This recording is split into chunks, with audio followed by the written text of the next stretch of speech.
رێبەر عەبدوڵڵاه ئۆجەلان کەسایەتا گوهرتم bi mirovahiyê re mijûl bû û ji bo çawaniya pêşdebirina wê demeke dirêj li rastiyê geriya. Bêrdozî û felsefe pêşxist. Her wiha ji bo azadiyê di ronahiya felsefeya netawa demokratîk de li çareseriya pirsgirêkên mirovahiyê geriya. Dewleta Tirk a dagirker da Korê li ber herikîna felsefeya azadiyê ya rêber Abdullah Öcalan bigire.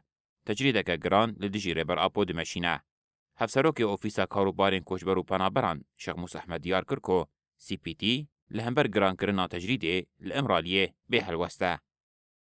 مخابن حتى أنا درباري ويد شارنسا روشاوي هم حقوقي ب إنساني ب سياسي ب وامروفاي ب حتى أنا مخابن نهتي داين تبقو وكوميتا سي بي تي جي جو علي قدري في مسألة مخابن أف صلاي أف تجريدا قول السروي هاتي كرن روشاوي نهتي ديار كرن Laliyekî din hevseroka mala êzdiyan ya kantona Cizîrê Leyla İbrahim jî daxuya kirin ku ferzkirina tecrîdeke giran li dijî rêber Apo kiryarekî dijmirovî ye.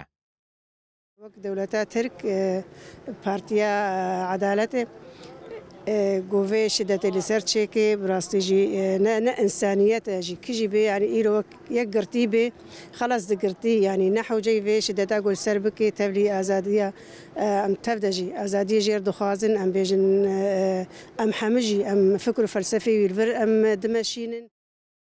Partiyên siyasî û rêxistinên girseyiyên demokratîk yên li Bakurê Kurdistanê ji bo rakirina tecrîda li ser rêber Abdullah Öcalan û çareserkirina pirsgirêka Kurd li Wan û Qersê meşa mezin a azadiyê dest pê kirine. Meş dê heta pazê Sibatê dewam bike.